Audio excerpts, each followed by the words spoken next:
আসসালামু আলাইকুম। প্রিয় দর্শক, আমরা এখন বলতে গেলে নির্বাচনের ট্রেনে যে উঠেছিলাম শিডিউল ঘোষণার মাধ্যমে, বলা যায় এখন নির্বাচনের ট্রেন চলতে শুরু করেছে। কেন? যে আজকে হলো মনোনয়নের শেষ দিন। শুনেছি এটা নাকি দুদিন বাড়ানো হতে পারে। শেষ পর্যন্ত বাড়বে কিনা আমি জানি না। যখন আমি রেকর্ড করছি তখন পর্যন্ত বাড়ানো হয়নি, আমি জানিনি। যদি বেড়ে যায় তাহলে দুদিন টাইম বাড়তে পারে, কিন্তু আমি ধরে নিচ্ছি আজকে শেষ দিন। যদি আজকে শেষ দিন হয় তাহলে আমরা বুঝে যাব, আজকে পরে কালকে আমরা বুঝতে পারবো যে কোন আসনে কে কে প্রার্থী হতে চাচ্ছেন, কোন দল কাকে নমিনেশন দিল এটা জানতে পারবো, কে কে স্বতন্ত্র নির্বাচন করছে এটাও জানতে পারবো, কে কে বিদ্রোহী হিসাবে মানে দলের মনোনয়ন না পেরে, দল ত্যাগ না করে দলের মনোনয়নের বিরুদ্ধে আপত্তি অথবা বিদ্রোহ করে আবার ক্যান্ডিডেট হচ্ছেন, সেটাও আমরা জানতে পারবো। আমাদের দেশে এই ধরনের প্রবণতা আছে। দল এমন একজন ব্যক্তিকে মনোনয়ন দিয়েছেন যে অন্য একজন ব্যক্তি মনে করছেন তাকে দিলে ভালো হতো, এবং উনি যদি দলের মনোনয়ন না পেয়েও দাঁড়ান তবুও উনি পাশ করতে পারেন, এরকম আত্মবিশ্বাস তারা আছে, তারা তখন সেভাবে দাঁড়িয়ে যান। তো সেটা আমরা কালকে নাগাদ মোটামুটি একটা ধারণা পেয়ে যাব। কিন্তু এখন পর্যন্ত যতটুকু নমুনা আমরা দেখছি, তারপরে আবার আছে, এই মনোনয়নপত্র প্রত্যাহারের সময় আছে একটা, সেই প্রত্যাহারের সময়ের পর আমরা তো চূড়ান্ত জানবো, এবং তারপর থেকে তো প্রতীক বরাদ্দ হয়ে যাবে, তারপর সবাই প্রচারণায় নেমে যাবে। তো আমি সেভাবে বলি যে নির্বাচনের ট্রেনটা এখন চলতে শুরু করেছে।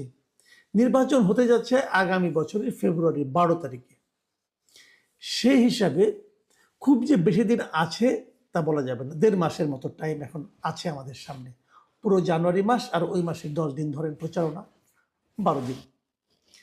এখন পর্যন্ত আমরা কি চেহারা দেখলাম, আমি কতগুলি বিষয় নিয়ে একটু কথা বলি। কিছু কিছু নাটক দেখলাম আমরা। আমি প্রথমেই যেটা বলবো যে একটা প্রসঙ্গ, যে জিএম কাদের, জাতীয় পার্টি যিনি চেয়ারম্যান, জিএম কাদের একটা অভিযোগ করেছেন যে নির্বাচন কমিশন নাকি তাদের সঙ্গে বিমাতা সুলভ আচরণ করছেন। অন্য অন্য দলগুলো যে সমস্ত সুযোগ সুবিধা পাচ্ছে, নির্বাচন কমিশনের কাছ থেকে সহযোগিতা পাচ্ছে, তা নাকি ওনার দল পাচ্ছে না, এবং উনি এক্ষেত্রে কিছু সুনির্দিষ্ট পয়েন্ট উল্লেখ করেছেন। আমি মনে করি নির্বাচন কমিশনের জন্য এটা একটা গুরুতর অভিযোগ তাদের ব্যাপারে। তাদের এটা বুঝতে হবে, জাতীয় পার্টি একটা বৈধ রাজনৈতিক দল। তাদের কোন কর্মকাণ্ড কি আছে না আছে, আওয়ামী লীগের সঙ্গে তাদের সম্পর্ক কি ছিল না ছিল, এগুলোকে সরকার বিবেচনায় নিয়ে আনুষ্ঠানিক কোনো তাদের ব্যাপারে সিদ্ধান্ত দেয়নি। যেহেতু দেয়নি, অতএব অন্য 10টা দল যতটুকু সুযোগ সুবিধা পাওয়ার কথা, জাতীয় পার্টিরও তার সমান সুযোগ পাওয়ার কথা। যদি জাতীয় পার্টির অভিযোগ ঠিক হয় তাহলে আমি এই নির্বাচন কমিশনকে একটি পক্ষপাত দুষ্ট নির্বাচন কমিশন বলবো। নির্বাচন কমিশনে যারা এখানে আছেন তারা সবাই অবশ্য অবসরপ্রাপ্ত ব্যক্তি, বিভিন্ন জায়গায় ছিলেন, তাদের প্রতি অতটা শ্রদ্ধা আমি মাঝে মাঝে রাখতে পারি না, কিন্তু তারপরেও আমি বলবো আপনারা তো আইন কানুনটা বুঝেন, আইন মেনে চলেন। আপনি পারেন না যে জাতীয় পার্টির একজন লোককে আপনি ব্যক্তিগতভাবে পছন্দ করেন কি করেন না, অথবা কোনো একটা পাবলিক পারসেপশন আছে বলে আপনি মনে করছেন, অতএব তাদের সঙ্গে আপনি একটু মন্দ আচরণ করবেন, একটু বিমাতা সুলভ আচরণ করবেন। এটা আপনার শপথের মধ্যে পড়ে না। এটা যদি আপনি করেন তাহলে আপনি শপথ ভঙ্গ করছেন। এই জিনিসটা মাথায় রাখার চেষ্টা করবেন। দেখবেন একটা কথা আমি বলি, আগেও বলেছি, যে এই দিন শেষ দিন নয়, আগামীতে আরও দিন আসবে। আপনার এই পদ চিরস্থায়ী পদ নয়, একসময় আপনাকে এই পদ থেকে চলে যেতে হবে। একবার চিন্তা করেন, আপনি যদি বদনাম নিয়ে এখান থেকে যান তাহলে আগামীতে লোকে আপনাকে কিভাবে আপনার নাম উচ্চারণ করবে, আপনার সন্তান, আপনার পরিবার পরিজনের সামনে আপনাকে কিভাবে লোকে সম্বোধন করবে, একবার মাথায় রাখুন।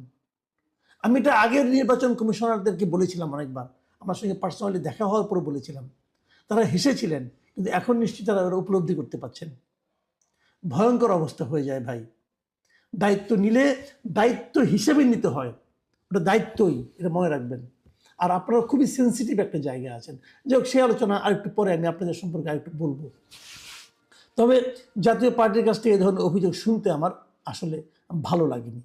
আমরা দেখলাম খুব আলোচিত দু একজন প্রার্থীর কথা আমি বলি, যে আমাদের মানে উপদেষ্টা ছিলেন যারা নাকি শেষ মুহূর্তে পদত্যাগ করেছিলেন, মিস্টার মাহফুজ আলম এবং মিস্টার আসিফ মাহমুদ সজীব ভুইয়া, ওনারা দুজনই নির্বাচন করছেন বলে আপাতত মনে হচ্ছে।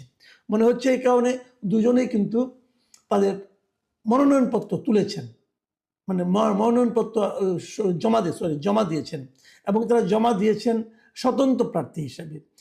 আসিফ মাহমুদ জমা দিয়েছেন ঢাকা 10 আসনে এবং মাহফুজ আলম জমা দিয়েছেন লক্ষ্মীপুর 1 আসনে। তো এই দুজন তারা নির্বাচনে থাকছেন বলে এখন পর্যন্ত মনে করা হচ্ছে। পরবর্তীতে আবার প্রত্যাহারের সময়ের আগে হয়তো অনেক কিছু হতে পারে, তারা প্রত্যাহারও করতে পারেন, অথবা কোনো কোনো দলের মধ্যেও তারা অন্তর্ভুক্ত হতে পারেন। আমরা দেখলাম আরেকজন আলোচিত হিরো আলম, উনি বগুড়া 4 আসন থেকে নির্বাচন করছেন, এবং ওনার নামটা উল্লেখ করলাম দুটো কারণে। মানে এই ভদ্রলোক এর আগেও একাধিক নির্বাচনে অংশ নিয়েছেন এবং অনেক সময় আলোচনায় এসেছেন, জাতীয় পর্যায়ে এসেছেন, আন্তর্জাতিক পর্যায়ে এসেছেন। এবার উনি নির্বাচনে দাঁড়িয়েই উনি গানম্যান চেয়েছেন। এই চাওয়াটা কিন্তু অন্যায় নিয়মের মধ্যেই পড়ে, কারণ গভর্নমেন্টই বলেছে প্রার্থীরা চাইলে গানম্যান পাবেন, তো সেখানে তারাও গানম্যান পাবেন হয়তো, বা আমি জানি না কি হবে আলটিমেটলি। আবার অনেকে হয়তো বলবেন যে আমি মাহফুজ আলমের কথা বললাম, আসিফ মাহমুদ সজীব ভুইয়ার কথা বললাম, তার সঙ্গে আবার হিরো আলমকে বললাম কেন, এটার মধ্যে কোনো অন্য কেউ কাউকে, হ্যাঁ এটা হতে পারে।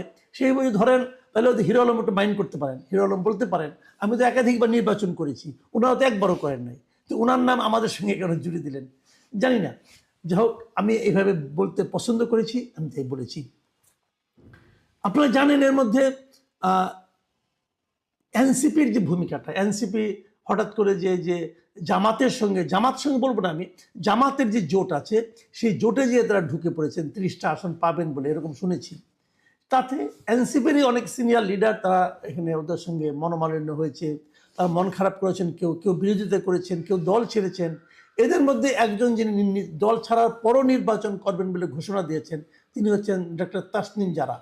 উনি ঢাকার একটি আসন থেকে নির্বাচন করছেন এবং উনি স্বতন্ত্র করবেন। গত 2 দিন ধরে ওনার পক্ষের লোকদেরকে উনি সিগনেচার করেছেন 1% ভোটারের। এটা নিয়ে একটা দেখলাম যে সংকট তৈরি হয়েছে। সংকটটা এখানে উনি নিজে একটি বিপদগ্রস্ত মতো পড়ে গেছেন।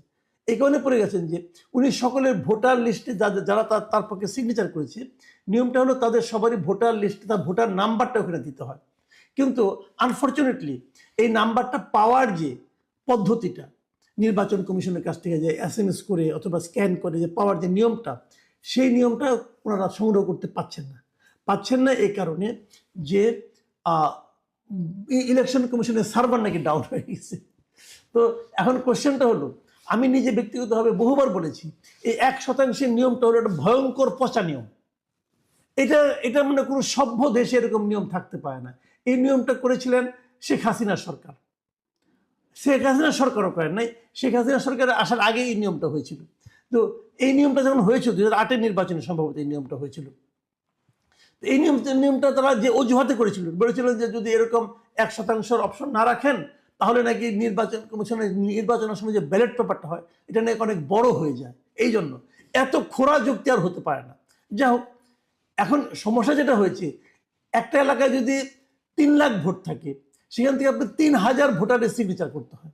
3000 ভোটার সিগনেচার করে বলবে যে অমুক ব্যক্তিকে নির্বাচনে অংশ নেওয়ার জন্য আমি প্রস্তাব করছি অথবা অনুরোধ করছি। এই যে কথাটা বলছেন তার পক্ষে, এতে কি ওই ভোটারের গোপনীয়তা ক্ষুণ্ণ হলো না? ভাবুন একবার, ক্ষুণ্ণ তো হলো। আবার যদি আপনি একটা নাম না জানা একটা অনেক সময় এমন পলিটিক্যাল পার্টি তো আমাদের আছে, সুপ্রিম পার্টি একটা পার্টি আছে না, এই সমস্ত আবল তাবল অনেক পার্টি আছে, কিন্তু এই সমস্ত পার্টি যদি আপনি নমিনেশন নেন, আপনি যদি 0.1% ভোটও পান তাও আপনার কোনো সমস্যা নাই। এটা তো একটা ডিসপ্যারিটি, একটা অনিয়ম, একটা অসাম্য, বৈষম্য। আপনি বৈষম্য কেন করছেন? তো এই জিনিসটা আমি মনে করি নির্বাচন কমিশন খুবই খারাপ কাজ করেছে। সেই খারাপ কাজের শিকার হচ্ছে এখন তাসনিম জারার মতো অনেক ভ্যালিড ক্যান্ডিডেট, যারা নাকি প্রার্থী হিসাবে আমার বিবেচনা খুব ভালো হতে পারে, তারা কিন্তু এই ঝামেলায় পড়ে যাচ্ছেন। তারা 1% ভোটারের যদিও স্বাক্ষর সংগ্রহ হয়ে যাচ্ছে, তারপরে আবার ভোটার তালিকা যাদের সিরিয়াল নাম্বারটা কত সেটা ওনারা এখানে ঢুকাতে পারছেন না এই সার্ভারের কারণে। এটা নির্বাচন কমিশনের ব্যর্থতা, সার্ভারটা সবসময় ওপেন এবং সচল রাখতে না পারাটা। যা হোক, শেষ পর্যন্ত হয়, আমি আশা করব এতক্ষণ হয়তো সমস্যার সমাধান হয়েছে। যদি হয় তাহলে তো ভালো। এনসিপির কথা বলি, তারা 300 আসনের মধ্যে প্রথম বলেছিল তাদের এক নেতা এই নাসিরুদ্দিন পাটোয়ারি, তারা নাকি 300 আসনেই জিতবে 400-র মধ্যে। মানে মহিলা সহ 400 হয়, তারা নাকি 300 জিতবে। পরে আবার বলছিল যে বিএনপি নাকি গোটা 50 পেতে পারে, বাকি সব তারা পাবে। তারপরে আবার সে বলছে যে ভাই এর কথা কি বলবো, এরা অনেক কিছুই বলছে, জামাতকে নিয়ে গালাগালি করেছে, অমুক তমুক করে এখন তারা যে জামাতের কোলে যেয়ে উঠেছে। প্রথম তারা বলেছিল তারা সব আসনে ক্যান্ডিডেট দিবে, তারপরে 158 জনের মতো না কয়জন দেখলাম তারা নামও ঘোষণা করলো, সব আসনে দেবে বলে সবার কাছে 10,000 টাকা করে নির্বাচন মনোনয়ন পত্র বিক্রি করলো। ওই টাকার হিসাব কে দেবে, কোথায় যাবে যাই না, টাকা ফেরত দেবে কিনা সেটাও বলতে পারবো না। এগুলো তো হয়েছে। তারপরে 30টা আসনের বিনিময়ে তারা এখন জামাতের কোলে যেয়ে উঠেছে। তারা কোন 30টা আসন পাবে, সেগুলোর কি ফলাফল হবে, এটা আল্লাহ মালুম। তাদের এই যে ডিগবাজি মারা অথবা এই যে নির্বাচনী কৌশল, এই কৌশল জনগণকে মোহিত করবে কিনা আমি জানি না, তবে আমি এদের নিয়ে খুব একটা আশাবাদী নই।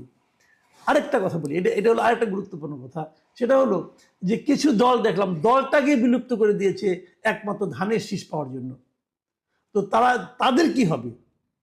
নিজের এলাকায় গেছে, দল থেকে বেরিয়ে গেছে, দল পদত্যাগ করেছে, দলটাকে বিলুপ্ত করে দিছে, সব কিছু করে তারা ধানের শীষে মার্কা নিয়ে নির্বাচন করতে চাচ্ছেন। কেউ কেউ করছেন, আবার কাউকে কাউকে দেখছি দলটা বিলুপ্ত করেন নাই, উনি নিজে হয়তো দলের সভাপতি, উনি নিজেই দলে বিএনপিতে এসেছেন, আবার মূল দলটাকে তার স্ত্রীর হাতে দিয়ে এসেছেন যে তুমি চালাও। এই এক আজব এক নকশা আর কি। যাই হোক, এই নকশার শেষ কথা আমি বলতে পারবো না। কিন্তু প্রশ্ন হচ্ছে, যারা এরকম করলেন তারা যদি নির্বাচনে হেরে যান, ধানের শীষ নিয়েও তো হারতে পারেন। আমি দু একটা জায়গায় খবর নিয়েছি, এরকম যারা বাইরের থেকে এসে ধানের শীষ পেয়েছে এবং নির্বাচন করছে, ওখানে ধানের শীষে মানে বিএনপি যারা আগের ক্যান্ডিডেট ছিল অথবা আগে যারা নাকি ওখানে জনপ্রিয় লোক যারা আছে, তাদের অনেকেই ওখানে বিদ্রোহী প্রার্থী হিসেবে ইলেকশন করছে। এবং তারা যদি জিতে যায় এবং এই ধানের শীষ পাওয়ার পরেও যদি হেরে যায়, কি হবে তার? ঘরও যাবে, ঘাটও যাবে, সব যাবে। তো জানি না তাদের লজ্জা শরম থাকবে কিনা, তখন আবার নির্লজ্জের মতো আবার নিজে দলে ফিরে আসতে চাইবেন কিনা আমি বলতে পারবো না। আমি যেটা বলে শেষ করবো আজকে আলোচনাটা, আজকে আসলে কিন্তু সুনির্দিষ্ট কোনো ইস্যু নিয়ে আলোচনা আমরা করি না, আমরা গেলে এই বিভিন্ন চিত্রগুলো, খণ্ড খণ্ড চিত্রগুলো আপনাদের সামনে তুলে ধরলাম। এখন আমি একটা সুনির্দিষ্ট পয়েন্ট নিয়ে কথা বলতে চাই। এই পয়েন্টটা হলো, তারেক রহমান ক্যান্ডিডেট হচ্ছেন, ঢাকায় হচ্ছেন, বগুড়ায় হচ্ছেন, এবং তারেক রহমান মানে দ্রুততম গতিতে ভোটার হয়ে গেছেন, এনআইডি কার্ড পেয়ে গেছেন। মানে শিডিউল ঘোষণা, অনেকে প্রশ্ন করেছেন যে শিডিউল ঘোষণার পরও ভোটার হওয়ার এই নিয়মটা আসলে আছে কিনা, অথবা আগের কোনো উদাহরণ আছে কিনা, এই প্রশ্নগুলো কিন্তু সোশ্যাল মিডিয়ায় আমি দেখছি। আমি মনে করি বিএনপির পক্ষ থেকে হোক অথবা নির্বাচন কমিশনের পক্ষ থেকে হোক, এই প্রশ্নটার একটা জবাব দেওয়া উচিত যে এটা কিভাবে কোন আইনে করা যায়, এবং দ্বিতীয়ত এ ধরনের আগে কোনো উদাহরণ আগে কোনো উদাহরণ আছে কিনা যে অমুকে অথবা কে হয়েছিল, অথবা যদি না হয়ে থাকে এই উদাহরণটা আগামীতেও চলবে কিনা, এই ধরনের একটা ব্যাখ্যা আমি মনে করি নির্বাচন কমিশনের পক্ষ থেকে এবং সম্ভব হলে বিএনপির পক্ষ থেকে, বিএনপি একটা মিডিয়া সেল আছে, তাদের পক্ষ থেকেও এই প্রশ্নগুলোর উত্তর দেওয়া উচিত। উত্তর না দিলে হবে কি, মানুষের সন্দেহ ক্রমশ বাড়তে থাকবে। আরেকটা কথা আমি জানতে চাইব, সেটা হলো আমরা দেখেছি ভোটার লিস্টে একটা পরিবর্তন করতে গেলে, ঠিকানা পরিবর্তন করতে গেলে অথবা কোনো তথ্য পরিবর্তন করতে গেলে একজন সাধারণ ভোটারকে কি পরিমাণ ভোগান্তির শিকার হতে হয়। 6 মাস 7 মাস লাগে এই পরিবর্তনটা করতে গিয়ে। নতুন ভোটার কার্ড করতে গেলেও এরকমই সময় লাগে, বিশাল একটা ঝামেলার কাজ। সেই ঝামেলার কাজটা